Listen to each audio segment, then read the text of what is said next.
recognize within every one of these systems, pretty much bar none, service ends up being emphasized so strongly, and especially in the Bhakti path, and Karma Yoga, and the Mahayana of Buddhism. So, what is it from your perspective and your experience about service that opens one up to kind of create more charge for these ineffable experiences?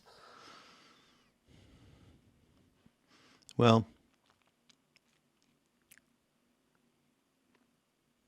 the I think it was the Dalai Lama talked about selfish generosity. I think something like that, but really meaning you do this kind of reaching out to people, right? With compassion, you're just motivated that way. But the reality is, it's a two-way street. Yes, you are going to hopefully help people. At the same time, you're helping yourself. By the very fact that you reach out, as soon as you do that, we all know this. I mean, you could be walking across a street thinking, my life is just so full of shit. I don't know what to do. You have, dark thoughts. And you get to the other side where somebody's struggling, they fell down or something with packages, an older person, whatever it may be.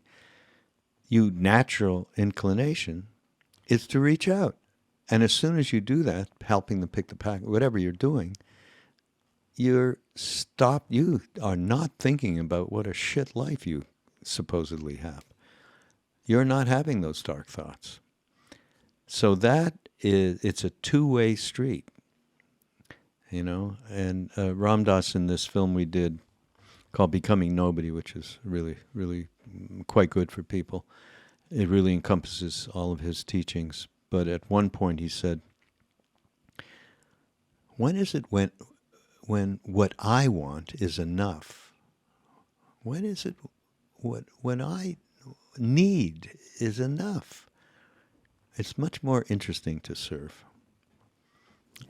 Something like that. And I love that part of the film because it just supports the reality of getting out of one's self, me self.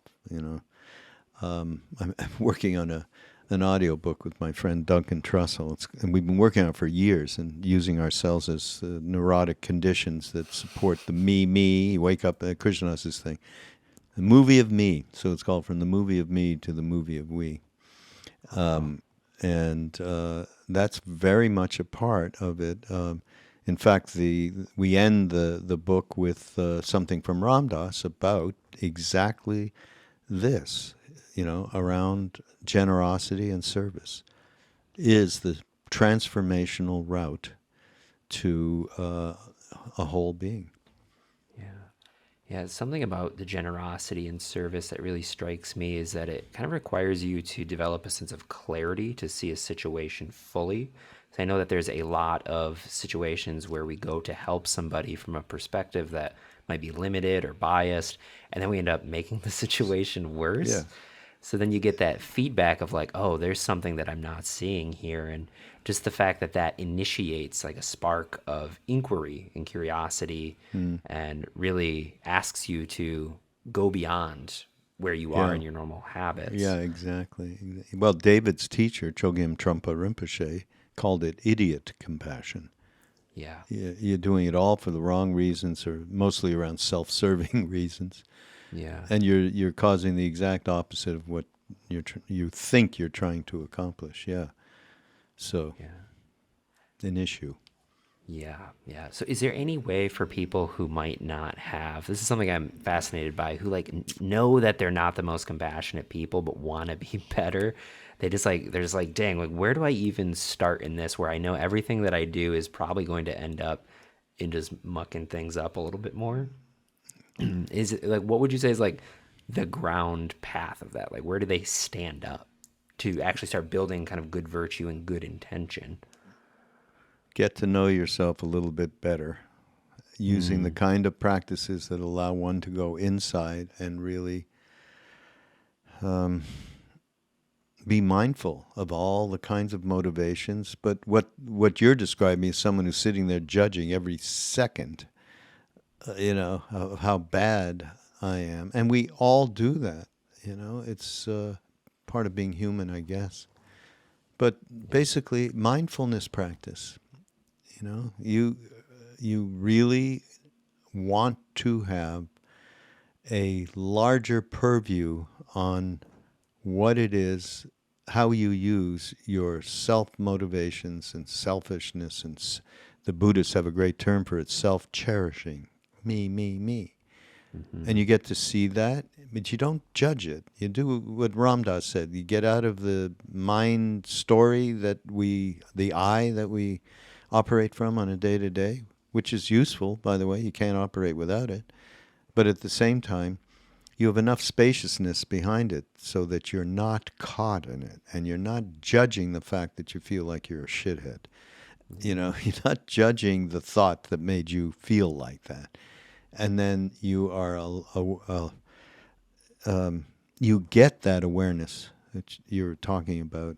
It starts to slowly come, but it doesn't come without a real practice. And Yeah. that can be anything. I mean, the efficacy of meditation is well proven. Hmm. And to unravel that onion skin, the onion skins that we have pretty thick onions in us. But yeah, without that, then you're just like spinning wheels because you're not actually, well, maybe the ineffable experience wasn't enough to go, wow, on one level, of course, I want to reconnect with that experience. So I'm going to open up to more of the things that, maybe I like chanting. I'm going to go to, chant with Krishnadas or something, and open up that heart space, which is deeply where this ineffable experience lies. And, but it can be anything. It just has to be regular on a day-to-day basis that you spend some time away from the I and into Ram Dass's loving awareness in the Yeah. center of one's chest.